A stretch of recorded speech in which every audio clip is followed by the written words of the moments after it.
ఊహాశక్తికి ఎంత పవర్ ఉంది. ఊహించకుండా, నువ్వు ఆలోచించకుండా, నువ్వు సంకల్పించకుండా ఇక్కడ ఏది జరగదు. కాబట్టి ఊహాజనిత శక్తి ఏదైతుందో అది ఈ విశ్వాన్ని, ఈ ప్రపంచాన్ని సృష్టించింది. అట్లనే ఈ ప్రపంచాన్ని కూడా సామూహిక ఆలోచన ద్వారా అందరూ ఊహించడం ద్వారా ఇంత అద్భుతాలు, ఇంత ఇన్ఫ్రాస్ట్రక్చర్ అనేది తయారు. ఊహాశక్తి ద్వారా ఎంత పెద్ద ప్రపంచాన్ని నిర్మించవచ్చు అనుకున్నప్పుడు నీ జీవితం ఎంత.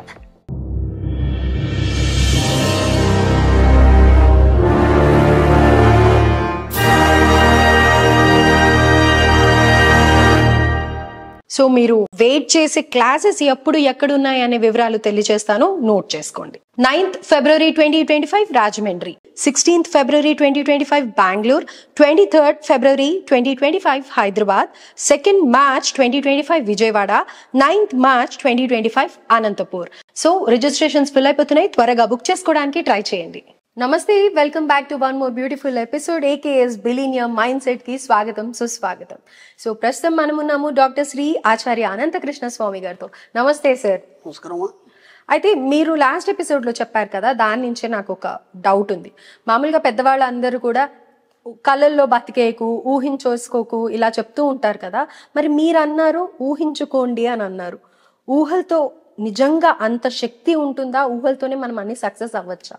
అక్కడ మనకి ఊహాశక్తి ద్వారానే ఇంత పెద్ద ప్రపంచం నిర్మించబడింది. ఊహలతో, ఊహాశక్తి ద్వారానే ఇంత పెద్ద ప్రపంచం నిర్మించబడింది. ఊహాశక్తికి ఉన్నటువంటి శక్తి అది, ఇమాజినేషన్ అంతే. రైట్. ఇక్కడ మనకి దీని మీద పరిశోధన చేశారు చాలా మంది. ఊహాశక్తికి ఎంత పవర్ ఉంది, అర్థమైందా? ఇక్కడ ఇంకో మాట ఏం చెప్తాడంటే, నువ్వు ఊహించకుండా, నువ్వు ఆలోచించకుండా, నువ్వు సంకల్పించకుండా ఇక్కడ ఏది జరగదు. అర్థమైందా? నువ్వు ఊహించకుండా, ఆలోచించకుండా, సంకల్పించకుండా ఇక్కడ ఏది జరగదు. అంటే ఈ మూడు కలిసి ఊహాశక్తితో మీకు సమ్మిళితం అవుతున్నాయి. అర్థమవుతుంది? ఊహాశక్తి అంటే నువ్వు ఊహించడమా? అర్థమైందా? ఇంతకుముందు ఏదో చెప్పాను, అవి మూడు ఊహాశక్తితో ముడిపడి ఉన్నాయి. కాబట్టి ఊహాజనిత శక్తి ఏదైతుందో అది ఈ విశ్వాన్ని, ఈ ప్రపంచాన్ని సృష్టించింది.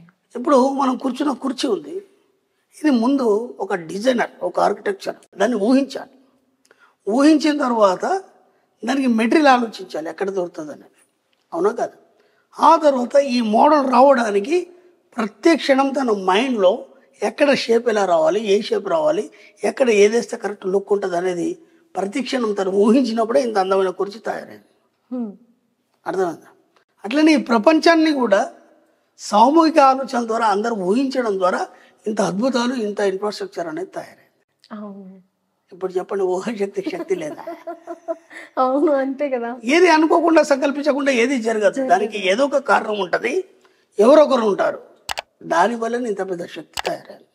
కాబట్టి ఇంత పెద్ద శక్తిని మనం తయారు చేసినాం. ఈరోజు చంద్రమండలం పైకి గ్రహాలు పంపాలేము, ఏదో చేసాం, ఇది చేసాం, రాకెట్లు, ఇవన్నీ ఒక సైంటిస్ట్ మెదడులో మెదలందే ఇంత దాకా అయిందా?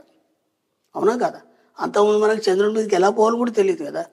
అలాంటి దాన్ని ఇలా ప్రయోగించి ఇలా పోవచ్చు, చేయొచ్చు, ఇవన్నీ కూడా ఒక సామూహికమైనటువంటి శాస్త్రవేత్తల ఆలోచన విధి విధానం నుంచి రూపొందించి ఒక శాటిలైట్ తయారు చేయబడింది.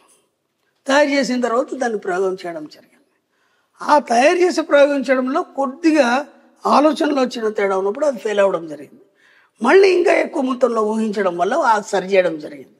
ఇప్పుడు దాన్ని సరి చేయాలన్నప్పుడు మనం ఎక్కువ మొత్తంలో ఊహించడం అనేది జరిగింది. ఒక ఇంజనీర్ ఉన్నాడు, ఒక బైక్ తయారు చేస్తాడు, ఓకేనా? చిన్న ఎగ్జాంపుల్ ఏంటంటే, బైక్కి ముందర క్లచ్ ఉంటుంది, క్లచ్ చివరిలో చిన్న బొడిపే ఉంటుంది, ఓకేనా?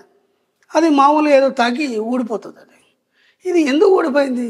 అసలు దీంతో అవసరం ఏముంది? మనం ఏమనుకుంటామంటే, ఇలా పట్టుకున్నప్పుడు గ్రిప్ బయటికి పోకుండా అని మనం అనుకుంటాం. దాని వెనకాల చాలా పెద్ద కారణం ఉంది. పొరపాటున నువ్వు పోయే స్పీడ్లో కనుక ఎవరైనా తగిలితే ఆ ఫోర్స్ అనేది అది తెగిపోయి వెళ్ళిపోతుంది. ఒకవేళ అది లేదనుకో, బైక్ పడిపోయి పెద్ద యాక్సిడెంట్ అయ్యే అవకాశం. చూస్తే చాలా చిన్నది అది. ఇదంతా ఒక ఇంజనీర్ ఎలా ఊహించాడు ఒక్కసారి ఆలోచించాడు. కాబట్టి ఊహాశక్తిలో నువ్వు ఎలాంటి అద్భుతాలైనా సృష్టించవచ్చు. ఊహాశక్తి ద్వారా ఎంత పెద్ద ప్రపంచాన్నైనా నిర్మించవచ్చు అనుకున్నప్పుడు నీ జీవితం ఎంత. ఇంత పెద్ద ప్రపంచంలో నీ జీవితం ఇంత చాలా చిన్నది కదా. నీకు నువ్వు ఊహాశక్తి ద్వారా నీ యొక్క జీవితాన్ని చాలా అద్భుతంగా తయారు చేసుకోవచ్చు కదా. ఆ ఊహాశక్తి అనేది ఒకటి ఉంది, దాని ద్వారా నువ్వు ఏదైనా సాధించవచ్చు అనేది ఇప్పటివరకు మనకి ఎవరు చెప్పలేదు. అందరూ ఏం చెప్పారు, ఉపవాసం చెయ్యి, లేకపోతే సాధన చెయ్యి, అది చెయ్యి. అది ఒక ప్రక్రియ, సేమ్ ఇలాంటిది అది కూడా. అంటే ఒకదాన్ని పట్టి ఉంచడం, ఒకే దాని మీద పట్టి ఉంచడం. ఇక్కడ కూడా ఊహాశక్తిలో మనం ఏం చేస్తామంటే పట్టి ఉంచడం. ఇది చెప్తే అర్థం కాదు కాబట్టి అది చెప్తాడు. నువ్వు ఏది కావాలో అది కష్టపడు వస్తుంది అని చెప్తారు. కష్టపడదు, మన సబ్జెక్ట్లో కష్టపడమని ఊహించుకుంటే వచ్చేస్తుంది, ఊహించుకుంటే వచ్చేస్తుంది, ఏదైనా ఊహించుకో. ఇప్పుడు నేను ఒక నార్మల్ ఆడియన్స్, ఇది చూసే ఆడియన్స్ అనుకోండి, నాకు అసలు ఇప్పుడు ఉండే లైఫ్ స్టైల్ కంటే కూడా చాలా మంచి లైఫ్ స్టైల్ కావాలి అని అనుకుంటాను. కానీ ఒక విధంగా అది యాక్సెప్టెన్స్ ఉండదు. కానీ ఊహించుకోవాలన్న కోరిక ఎక్కడైనా చూస్తే అబ్బా నేను కూడా ఇలా ఉంటే బాగుంటుంది అని అనేసి అని అనుకుంటుంటాను. అలా ఊహించుకోవచ్చు అని అంటారా? చిన్న ఎగ్జాంపుల్ చెప్తానమ్మా. ఒక ధనవంతుడు లాగా నువ్వు ఉంచుకోవాలనుకున్నావు. ఎవరికైనా ఉంటుంది కదా, మంచి కారు కొనుక్కోవాలి, చాలా ఉన్నతంగా సూట్ వేసుకోవాలి, బాగా ధనవంతుని కావాలి. దానికంటే ముందు ధనవంతుడు అంత గొప్పగా ఎలా అయ్యాడు అని నువ్వు ఆలోచించావు ఎప్పుడన్నా? వాడిని చూసి నువ్వు అలా కావాలనుకున్నావు.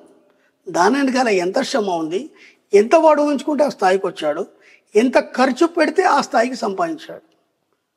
నీకు ఖర్చు పెట్టడానికి నువ్వు సిద్ధంగా లేవు. రూపాయి పోతే పిసినర్లాగా బాధపడతావు. నీకు డబ్బు ఎలా వస్తుంది రమ్మంటే? అర్థం, డబ్బు లేనప్పుడు అలానే ఆలోచిస్తారు కదా. నువ్వు వచ్చినాక ఖర్చు పెట్టడానికి నువ్వు సిద్ధంగా లేవు కదా. ఎక్కడ కష్టం వస్తుందో అని కష్టాల గురించి ఆలోచించాలి. ఖర్చు పెడితే అయిపోతుందేమో, రేపు ఉండదేమో. అది ఒక ఆలోచనతో నువ్వు ఖర్చు పెట్టలేవు కదా. ఊహాశక్తిలో ఇవన్నీ మనము తీసుకోవడం అనేది జరుగుతుంది. అర్థమైందా? మన సబ్జెక్ట్ అంతా ఊహాశక్తి మీద నడుస్తుంది కాబట్టి నువ్వు ఎక్కడెక్కడ ఏది ఎలా బ్యాలెన్స్ చేయాలి. ఓకేనా? ఒక ఆవిడ ఉంది, ఆవిడ పొద్దుక నీళ్లు కడుగుతుంది. ఓకేనా? ఎందుకు అంటే నీళ్ళు అయిపోతాయని ఆమెకు భయం. ఎంత అయిపోయినా సరే మళ్ళీ నీళ్ళు నింపుకొని మొత్తం ట్యాంకులన్నీ ఫుల్ చేసుకుంటాం. ఇప్పుడు ఆ సమస్య ఎలా తీరాలి? ఆమెకి ఏం చేయాలి? భూమి మీద నీళ్ళు అయిపోవనేది చూపించాలి. ఓకే. వాళ్ళ ఆయన వైజాగ్ సముద్రం దగ్గరికి వెళ్ళి తీసుకొని నిల్చోబెట్టాడు. ఒక్కటిసారి ఆమె ఊహించిందని కొన్ని వేల రేట్ల సముద్రం కనిపించింది. ఓహో, ఇన్ని నీళ్ళు ఉన్నాయా, నేను లేవనుకున్నానని తన మైండ్కి కాషన్ ఇచ్చింది. ఆమెకు తెలీదు తన మైండ్ ఏం చెప్తుందంటే నీళ్ళు తక్కువ పడతాయి. అర్థమైందా? అనే ఆలోచనతో ఎప్పుడు కడిగి కడిగి కడిగి ఎప్పుడు నింపుకొని నింపుకొని నింపుకొని పొదుపు చేసి చేసి ఈ ఆలోచనతో మిగతా పనులన్నీ మర్చిపోయి ఒక రకమైనటువంటి మానసిక స్థితికి చేరింది. అర్థమైందా? ఎప్పుడైతే సముద్రం దగ్గర నిల్చోబెట్టిందో, ఓ ఇంత పుష్కలంగా ఉన్న నీళ్ళు ఉన్నాయి, ఇక అవసరం లేదు, నేనేం చేయాల్సింది అనుకున్నాను. అర్థమైంది? అంటే నీ యొక్క మనసులో ఉన్నటువంటి ఊహ ఏదైతుందో ఆ శక్తిని నువ్వు మార్చగలగాలి. ఇప్పటిదాకా మనం ఏమనుకున్నాం అంటే నేను పేదవాడిని, నాకు ఇంకా వేరే సోర్స్ లేదు, నాకు ఇంతే వస్తుంది, దీని ద్వారానే నేను ఎలా సాధించగలను. నువ్వు ఏనాడు ఉన్నతంగా ఊహించుకోలేదు కదా. ఉన్నతంగా ఊహించుకుంటే కదా నీ దగ్గరకు వస్తుంది. అదే ఊహ జనిత శక్తి. అది ఎప్పుడైతే ఊహిస్తావో అప్పుడు మాత్రం నీ దగ్గరికి రావడం అనేది జరుగుతుంది. నువ్వు ఊహించినంత మటుకు ఏది రాదు. ఊహించాలన్నప్పుడు నువ్వు ఒక ధనవంతుడు కావాలని ఊహించినప్పుడు ఆ ధనవంతుడు ఏమేమి చేస్తాడు, ఎంత ఖర్చు పెడతాడు అని నీకు తెలియాలి. ఇక్కడ మన సబ్జెక్టులు ఏం చెప్తాడంటే నువ్వు ఎంత ధనవంతుడు అని తెలవడానికి నీ స్టేటస్ చూస్తే కాదు, మాకు నీ ఖర్చును చూస్తాను నేను అంటాడు ఇక్కడ. ఓకే. అర్థమైందా? నీకు నీ బంగళాలు ఉన్నాయి ఉన్నాయి కాదు, నీ ఖర్చును చూసి నువ్వు ధనవంతుడో కాదా చెప్పవచ్చు. అర్థమైందా? ఒక కామన్ మ్యాన్ ఉన్నాడు, రోజు ఒక 100 నుంచి 300 ఖర్చు ఉంటుంది. అర్థమైందా? ఒక ధనవంతుడు ఏం లేదు, ఇంట్లో కూర్చున్నాడు, ఆయన రోజు కనీసం 10 నుంచి 50,000 ఖర్చు ఉంటుంది. ఏం చేయకపోయినా ఒక 50,000 అయితే ఖర్చు ఉంటుంది. ఎందుకు ఉంటుంది? ఆయనకు సంబంధించినటువంటి ఎలక్ట్రిసిటీ బిల్ కావచ్చు, లేకపోతే ఎంప్లాయీస్ కావచ్చు, లేదంటే వెహికల్స్ కావచ్చు. ఈయన ఇంట్లో కూర్చున్న అవన్నీ తిరుగుతుంటాయి కదా, అవన్నీ ఫ్యాక్టరీలో పనులు చేస్తుంటాయి కదా, ఎంత లేదో చేస్తుంటాయి కదా. ఇది నీకు కనిపించదు. అతను ఆగి కూర్చున్నాడే కాలు మీద కాలేసుకొని నీకు కనిపిస్తుంది. ఆ ఊహాజనిత శక్తిలో ఇది కూడా మనం బేరీజ్ వేసుకోవాలి. ఎప్పుడైతే ఒక ధనవంతుడు ఎలా ఉన్నాడని బేరీజ్ వేసుకునే కంటే అతని వెనకాల ఎంత ఖర్చు ఉంది అది నువ్వు మెయింటైన్ చేయగలిగే కెపాసిటీ వచ్చినప్పుడు నువ్వు ఎంత ఖర్చు పెడితే అంత ధనవంతుడిగా మారడం అనే అవకాశం ఉంటుంది. మన సబ్జెక్ట్లో విశ్వధర్మం ప్రకారం మనం ఎంత ఖర్చు పెడితే అంత ధనవంతుడిగా మారుతాం. సింపుల్. నువ్వు ధనవంతుడిగా మారడానికి నువ్వేం చేయాల్సిన అవసరం లేదు, ఖర్చు పెట్టి చూడు, ఎంత ఖర్చు పెడితే అంత ధనవంతుడిగా మారిపోతాం. ఎంత ఈజీ ఉంది టెక్నిక్. కాబట్టి నువ్వు ఏదైనా ఊహించుకోవచ్చు. ఈ ఊహాశక్తికి ఉన్న పవర్ ఏంటి, ఇది ఎలా ఉపయోగించుకోవచ్చు, ఇంత గొప్ప సృష్టినే చేశాడు మంచి ఊహాశక్తి ద్వారా. నీ చిన్న జీవితాన్ని ఎలాగైనా మార్చుకోవచ్చు, ఖచ్చితంగా పాసిబుల్ అవుతుంది. సో ఊహాశక్తితోనే అన్ని స్టార్ట్ అవుతాయి అని అంటారు, రైట్? సో సాధించాలి అంటే ఫస్ట్ ఊహ ఉండాలి, దాని తర్వాతే అది ప్రాక్టికల్ గా అవుతుంది.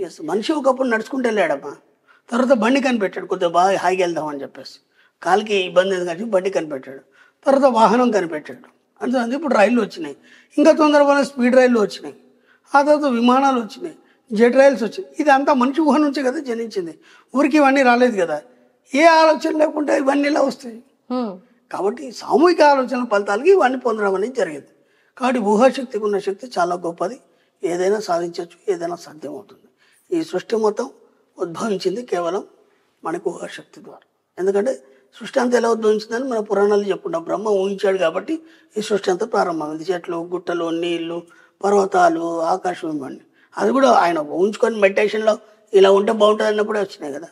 ఇవన్నీ అట్మాస్ఫియర్ మనం మనిషి క్రియేట్ చేసుకున్నాడు కాబట్టి ఇవన్నీ ఊహాజనిత ద్వారానే వచ్చింది. అంటే ఊహాశక్తి చాలా శక్తి ఉంది, చాలా పవర్. ఊహలతోనే ఏదైనా క్రియేట్ చేసుకోవచ్చు అని అంటారు. రైట్. ఈ వీడియో చూస్తున్నప్పుడు మీకు ఏ ఊహ వచ్చింది, ఊహ శక్తి బలాన్ని మీరు పెంచుకోవడానికి కమెంట్ చేయండి, అలాగే లైక్ చేయండి, షేర్ చేయండి, ఛానల్ని సబ్స్క్రైబ్ చేసుకోండి. చాలా మంది సబ్స్క్రైబ్ చేసుకోకుండానే చూస్తున్నారు.